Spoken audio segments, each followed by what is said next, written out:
നമസ്കാരം, ഡിക്റ്റേറ്റ് ന്യൂസിലേക്ക് സ്വാഗതം. ഇന്നത്തെ പ്രധാന വാർത്തകൾ. ലഹരി വരുന്ന വഴിയിൽ. ലഹരിക്കടത്തിന്റെ പ്രധാന ഇടനാഴിയാണ് അങ്കമാലി. ലോകവ്യാപാര പാതയിലെ ഹോർമൂസ് കടലിടുക്കുപോലെ ലഹരി മാഫിയയുടെ ഏറ്റവും പ്രധാനപ്പെട്ട ഇടനാഴിയായി അങ്കമാലി പട്ടണം മാറിയിരിക്കുന്നു. MC റോഡും നാഷണൽ ഹൈവേയും രണ്ടായി പിരിയുന്ന ഈ തന്ത്രപ്രധാനമായ പട്ടണത്തിലാണ് ലഹരിമരുന്നുകൾ ആദ്യം എത്തിപ്പെടുന്നത്. ഇവിടെ എത്തിച്ച ശേഷമാണ് കൊച്ചി പോലുള്ള വൻകിട നഗരങ്ങളിലേക്കും അന്യസംസ്ഥാന തൊഴിലാളികൾ തിങ്ങിപ്പാർക്കുന്ന പെരുമ്പാവൂരിലേക്കും പറവൂർ ഉൾപ്പെടെ കേരളത്തിന്റെ വിവിധ ഭാഗങ്ങളിലേക്കും ഈ ലഹരിമരുന്ന് മാറിപ്പോകുന്നത്. അങ്കമാലി കേന്ദ്രീകരിച്ച് പ്രധാനമായും രണ്ട് രീതിയിലാണ് ലഹരി മാഫിയ പിടിമുറുക്കുന്നത്. അന്യസംസ്ഥാന ബസ്സുകൾ വഴിയുള്ള കടത്ത്. അന്തർസംസ്ഥാന സർവീസ് നടത്തുന്ന ലക്ഷറി ബസ്സുകളിലും മറ്റുമായി മലയാളികളായ ആളുകൾ ലഹരി എത്തിക്കുന്നത് അങ്കമാലി ടൗണിലാണ്. അങ്കമാലി പോലീസ് ടൗൺ പരിസരത്തുനിന്നും ബസ് സ്റ്റാൻഡിൽ നിന്നും ഇത്തരത്തിൽ നിരവധി കേസുകളാണ് പിടികൂടി ഈ ഭട്ടുള്ളത്. ചെലവ് കുറഞ്ഞ റെയിൽവേ മാർഗം. മലയാളികൾ ബസ് മാർഗം കടത്തുന്നതിന്റെ ഇരട്ടി ലഹരിമരുന്നാണ് അന്യസംസ്ഥാന തൊഴിലാളികളും മറ്റ് ജില്ലക്കാരായ ലഹരി സംഘങ്ങളും റെയിൽവേ മാർഗം അങ്കമാലിയിലേക്ക് ഒഴുക്കുന്നത്. ചെലവ് കുറഞ്ഞതും സുരക്ഷിതവുമായ മാർഗമായാണ് ഇവർ റെയിൽവേയെ കാണുന്നത്. പോലീസിനെ വെട്ടിക്കാൻ ട്രാക്കിലെ പുത്തൻ തന്ത്രം.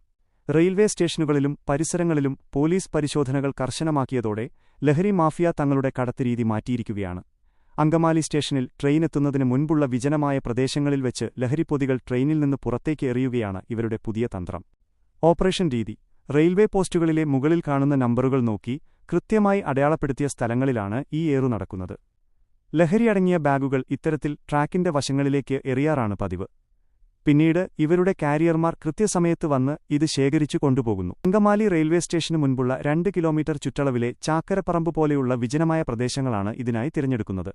ഇവിടെ ട്രാക്കിൽ നിന്നും റോഡ് മാർഗം എളുപ്പത്തിൽ അങ്കമാലി ടൗണിലേക്ക് കടക്കാം. ആളൊഴിഞ്ഞ പ്രദേശമായതിനാലും CCTV ക്യാമറകളോ പോലീസ് നിരീക്ഷണമോ ഇല്ലാത്തതിനാലും ഈ രീതി അവർക്ക് വലിയൊരു സഹായമാകുന്നു. റെയിൽവേ സ്റ്റേഷനുകളിൽ പോലീസ് പരിശോധനയുണ്ടെങ്കിൽ പോലും ഇത്തരം വിജനമായ ട്രാക്കുകൾ വഴി ലഹരി സുരക്ഷിതമായി കടത്താൻ ഇവർക്ക് സാധിക്കുന്നു. സമീപകാലത്തെ വൻ ലഹരിവേട്ട. Operation thunder. കഴിഞ്ഞ ദിവസം എക്സൈസ് വകുപ്പ് ഓപ്പറേഷൻ തണ്ടർ എന്ന പേരിൽ സംസ്ഥാനത്തെ ഏറ്റവും വലിയ ലഹരിവേട്ട നടത്തിയിരുന്നു. കാറുകുറ്റി റെയിൽവേ സ്റ്റേഷൻ പരിസരത്തുനിന്ന് അങ്കമാലി എക്സൈസ് റേഞ്ച് ഓഫീസറുടെ നേതൃത്വത്തിൽ നടത്തിയ പരിശോധനയിൽ 104 കിലോ കഞ്ചാവാണ് പിടികൂടിയത്. 4ഓളം പ്രതികളാണ് ഈ സംഭവത്തിൽ അറസ്റ്റിലായത്. ലക്ഷ്യം തെറ്റിയ എറിഞ്ഞ ബാഗുകളാണ് പലപ്പോഴും ലക്ഷ്യം തെറ്റി നാട്ടുകാരുടെയും പോലീസിന്റെയും കൈകളിൽ എത്തിപ്പെടുന്നത്. ഏതാനും മാസങ്ങൾക്ക് മുൻപ് അങ്കമാലി പീച്ചാനിക്കാട് ഭാഗത്തുനിന്ന് ഇത്തരത്തിൽ ഉപേക്ഷിക്കപ്പെട്ട നിലയിൽ 14 കിലോ കഞ്ചാവടങ്ങിയ ബാഗ് നാട്ടുകാരുടെ ശ്രദ്ധയിൽപ്പെട്ട് പോലീസ് പിടികൂടിയിരുന്നു. അതിരാവിലെ പത്രമോ പാലോ വിതരണം ചെയ്യാൻ വന്നയാളാണ് അന്നിതാദ്യം കണ്ടത്. ഇതിന് പിന്നാലെയാണ് ഇപ്പോൾ ചാക്കരപ്പറമ്പ് ഭാഗത്തുനിന്നും സമാനമായ രീതിയിൽ 14 കിലോ കഞ്ചാവടങ്ങിയ ബാഗ് പോലീസിന് ലഭിക്കുന്നത്.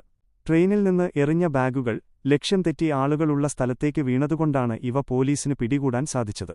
റെയിൽവേ സ്റ്റേഷനുകളിലെയും ബസ് സ്റ്റാൻഡുകളിലെയും പരിശോധനകൾ കൊണ്ടുമാത്രം ഈ വലിയ വിപത്തിനെ തടയാനാകില്ല എന്നാണ് ഈ സംഭവങ്ങൾ വ്യക്തമാക്കുന്നത്. ട്രെയിൻ എത്തുന്നതിന് മുൻപുള്ള വിജനമായ ട്രാക്കുകളിൽ ശക്തമായ നിരീക്ഷണവും പരിശോധനകളും ഉറപ്പാക്കിയാൽ മാത്രമേ ഓപ്പറേഷൻ തൂഫാൻ പോലുള്ള പദ്ധതികൾ പൂർണ്ണമായും വിജയിക്കുകയുള്ളൂ. ഭൂമിശാസ്ത്രപരമായ സ്ഥാനം കൊണ്ട് ലഹരി മാഫിയകൾ താവളമാക്കുന്ന അങ്കമാലി എന്ന ഈ പ്രധാന ലഹരിക്കടത്ത് കേന്ദ്രത്തിൽ പോലീസിന്റെയും എക്സൈസിന്റെയും അടിയന്തര ശ്രദ്ധ പതിയേണ്ടതുണ്ട്. ലഹരിക്കടത്തുകാരുടെ പ്രധാന പാതയായ അങ്കമാലി റെയിൽവേ സ്റ്റേഷന്റെ അടുത്തുള്ള റെയിൽവേ ട്രാക്കിൽ നിന്നും ഡിറ്റക്റ്റീവ് TVക്ക് വേണ്ടി സ്വന്തം റിപ്പോർട്ടർ